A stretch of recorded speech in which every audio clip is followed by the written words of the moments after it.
Next, we have the family of Hunter Lopez, represented by Alicia and Herman Lopez. Good afternoon, Chairman McCall, and everyone that's gathered here today.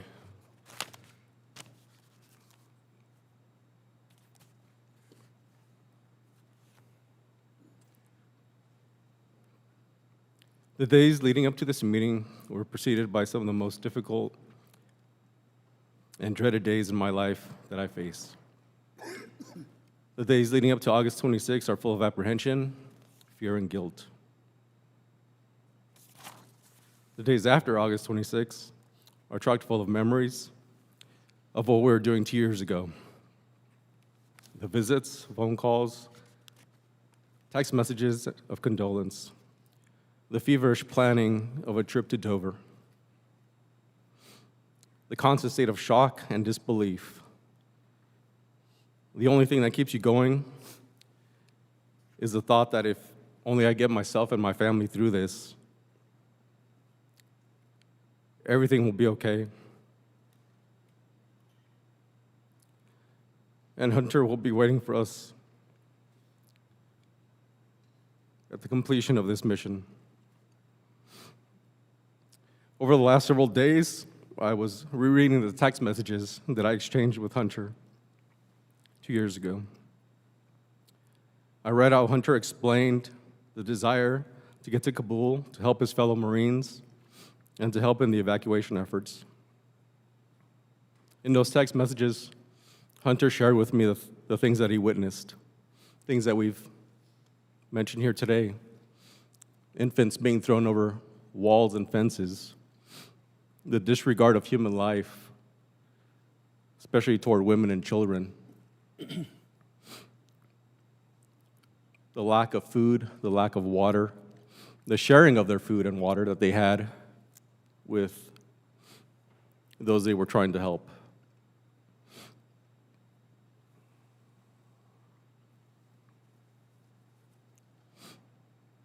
He told me of the struggles they were having with having the proper equipment, having the hot-wired vehicles just to get from one point in the airport to another.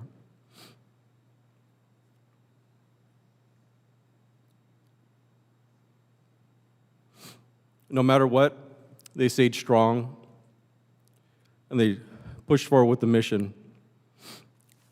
As been said today, they took on the planning that others lacked to do.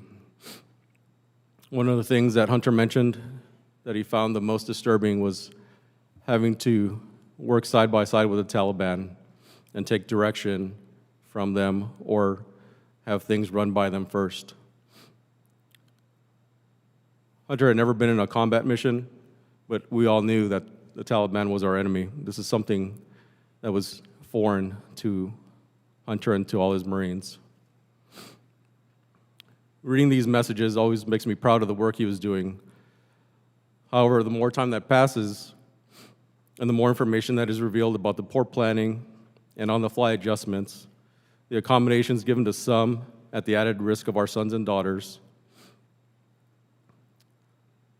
suddenly a feeling of anger and disappointment overwhelms me. As our country learns of the intelligence that was known and how it was disregarded by some, how care was given to the Taliban over the protection of U.S. citizens and the service members on the ground, and how more critically, how this threat could have been dealt with on a number of occasions is unforgivable. To add insult to injury, we find ourselves here in the nation's capital to fight for answers. Answers that you would think would come naturally to Gold Star families. Not only those of us present, but to all of those that came before us. You would assume that this information would come knowing that our lives, our families have been changed forever. We find ourselves reading sanitized letters from the White House on this anniversary of this tragic day, letters seemingly authored to appease Gold Star families with an overall tone of indifference to not only Gold Star families, but to all the veterans who fought in Afghanistan. and all who were injured during these 2 decades of war. A letter 2 years in the making, but a follow-up to silence in the 2 years since the bombing. In sharp contrast, we have our communities that have provided heartfelt vigils to honor the lives and service of our loved ones.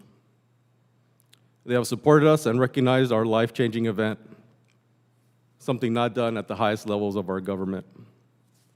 To our community, our friends, and family, we're eternally grateful.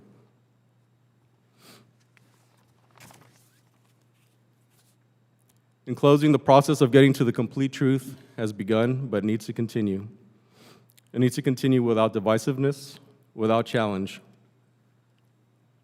The Secretary of Defense, Austin, I recall meeting you in Dover 2 years ago. During that meeting, you told my family and I that if we ever needed anything, to call on you, and you would help us out. Well, I'm calling on you today. I'm calling on you today to release a complete investigation of the withdrawal from Afghanistan and for a complete account of the actions and inactions leading up to this attack on August 26, 2021. Information that will not only save lives of our current enlisted and military personnel, but will protect our country. It is owed to these families. It is owed to our country.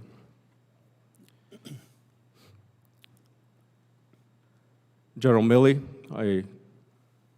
we weren't obviously expecting this note that we received at the beginning of this meeting, but in his note, General Milley mentions that he apologizes for any lack of information provided during these briefings that we all had in our homes.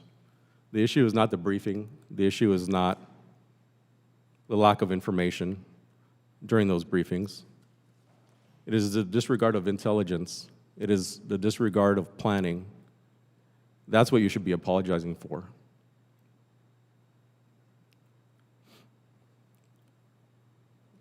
Chairman McCall, Mr. Mast, Mr. Isa, and many others, we thank you for your efforts. We'll continue to be here and stand with you to get to the truth, and we thank you.